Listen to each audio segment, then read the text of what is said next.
So what is going on, guys? I am Black Ops Amazing. Welcome back to another Zombies Q&A on the channel, where we take your questions from the comment section below to do with the zombie storyline and Easter eggs, and we answer them. As always, if you enjoyed today's video, don't forget to drop a like rating. Make sure you are subscribed to stay up to date with the latest content on the channel. Have a very happy Christmas.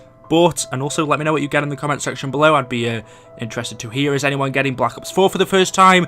Are you getting the Black Ops Pass? Maybe something totally different? Let me know what you think or what you have got in the comment section below. But let's get into this. Here we go. So the first question of today from Mr. Gachaverse, I believe that's how you pronounce it, but you say, "Hey BOA, I have a question. How did the Hellhounds from Blood of the Dead appear for the premise crew, but not the mobsters?" So of course, in the original Mob of the Dead, we never had Hellhounds, but they were introduced in Blood of the Dead. Yet we know both of these maps take place in Alcatraz. Yes, they don't take place at the same time. Blood of the Dead is a little bit after Mob of the Dead, but still it's a valid question. But it isn't one I really know the answer to. The only thing I could say is possibly it is because it takes place at a later date. We don't know who is controlling the zombies, if anyone, during the time of both Blood of the Dead and Mob of the Dead. There's a suspicion that it could have something to do with the Shadow Man, since it seems to be him that created this reality and trapped not only the mobsters, but Primus in Alcatraz. And of course, the prisoners trapped in this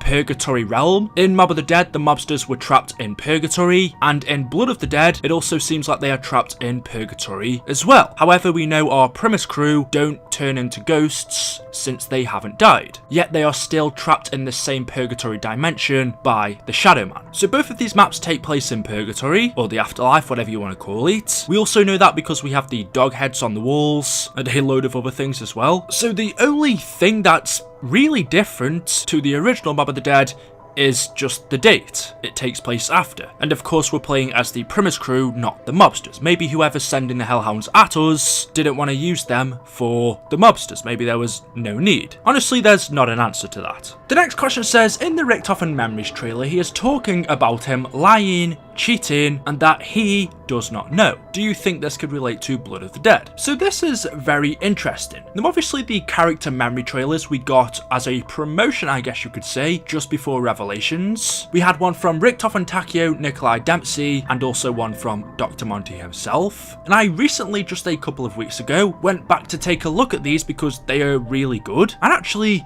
the Richtofen one is really strange. Now, before Revelations came out, Dr. Monty had only just been introduced to us in Gorod Karovi. We really didn't know too much about him. Yes, before that we had his gobblegum machines, but we'd never heard anything from him or seen him up until this point. We didn't really know much about Monty or what his plan was. And then of course it was finally revealed to us that Dr. Monty was kind of like this godly figure, this good guy that had been helping us all along by giving us the chalk drawings, the weapons on the walls, the mystery box, transporting the perk machines, giving us the power-ups like the max ammo and stuff like that. So Dr. Monty, it turned out, had been helping us all along our journey, and so he came across as a good guy. There was really no reason for us to believe that he wasn't. And then we went on to learn that he'd created this perfect, safe universe for the children to live in. And then we got to Revelations. There was the problem with the Shadow Man escaping from the summoning key, and our Primus characters helped to defeat him. And then right at the end,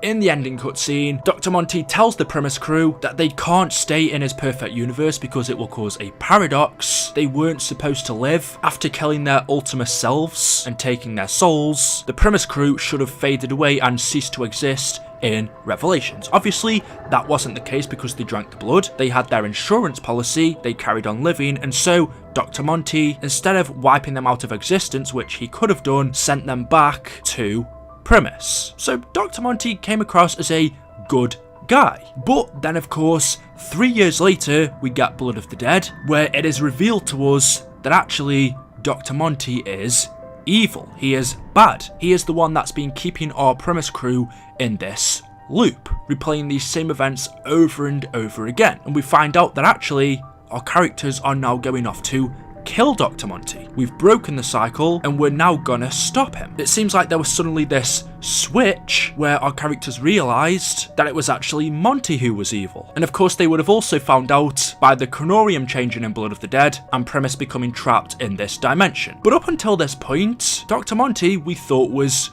good, although there were a few hints along the way that he isn't. One of the first clues that we had was back in Revelations, where the Shadow Man told us that Monty's evil. He said Monty is just one of the many names he goes by, and he's also known as the Devil, the Beelzebub, Satan. And then also back in Gorod Karovi, where Dr. Monty said some strange things to Takeo, Nikolai and Dempsey about ditching Richtofen, about how they didn't need him, that they should leave him behind and basically let him die. And even with all of that, it seemed like our premise crew believed that Monty was good, although it's hard to think that Richtofen truly believed that, because he had the blood vials, right? He clearly knew what was going to happen in the end. Richtofen knew that him and the premise crew would fade away after taking the souls of their Ultimus characters, and so he came up with this insurance policy to drink the blood, which would keep them alive. And if we go back and take a look at the Richtofen Memories trailer, it's a little bit, in my opinion, suspicious. My name is Edward Richtofen, and I have been trying so very hard to do the right thing. Long ago, I made a promise, a vow, to protect him.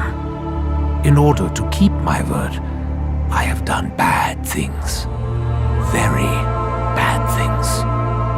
I do not regret the pains that I have caused, because none of it really matters. This moment, this me. All of it will soon be gone. I have lied. I have cheated. I have deceived. All for a purpose you could never understand. I would not change a single thing. He thinks I do not know, but I do. The blood will protect me. He says, my name is Edward Richtofen, and I've been trying so very hard to do the right thing. He says I made a promise, a vow, to protect him, and in order to keep my word, I have done bad things. Very bad things. I do not regret the pain that I have caused, because none of it really matters. This moment, this me, all of it will soon be gone. I have lied, I have cheated, I have deceived, all for a purpose you could never understand. I would not change a single thing. He thinks I do not know, but I do. The blood will protect me. And I find this odd because in Blood of the Dead, we learn, or at least it comes across that way, that Richtofen has known about this cycle all along.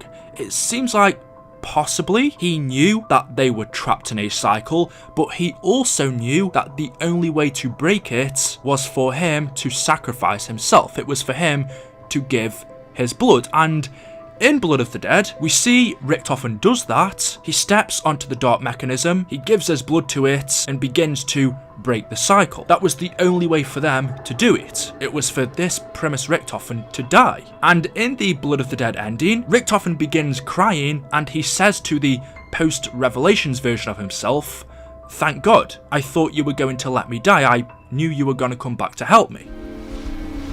Hello? Hello?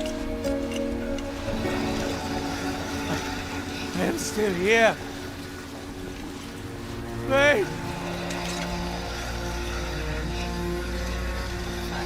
My God. What have I done? I honestly thought you were going to let me bleed to death. It was so sad. The cycle is broken, Herr Doctor. As such, insurance policies are no longer needed. I wish I could tell you I was sorry, Edward, but I'm not. No! No, you can help me! You're a doctor! Wait! Don't you know who I am? It's almost like Primus Richtofen thought that even though he knew he had to give his blood, he was still going to survive. He was going to carry on living. Of course, that's just speculation, but it definitely comes across that way, that even though Primus Richtofen knew what he had to do, it's possible he didn't necessarily think he was going to die from it, which got me thinking when I first saw this, well, has Richtofen known about this cycle all along? has he deliberately been keeping the cycle going just so he can carry on living? He even says in the ending cutscene, I wanted it to be me. I wanted to carry on. He started this. He didn't want to die. The only way to break the cycle was for him to kill himself. He knew that, and so instead he decided to keep the cycle going by getting the blood vials, and it would just repeat over and over again. And if we go back to the Memories trailer, Richtofen says, I have lied, I have cheated, I have deceived, I have done bad things. I don't regret the pain I have caused because none of it really matters. This me? All of it will soon be gone, but I've done all of this for a purpose that you could never understand. I would not change a single thing. Did Richtofen in this Memories trailer know about the cycle? Did he know that he, although not intentionally, or I guess he really had no choice, that he was the one keeping the cycle going, or he participated in it, because it was only him that could break it? He says he's done all of these bad things, lied, cheated, deceived, even though none of it really matters. Is that because, well,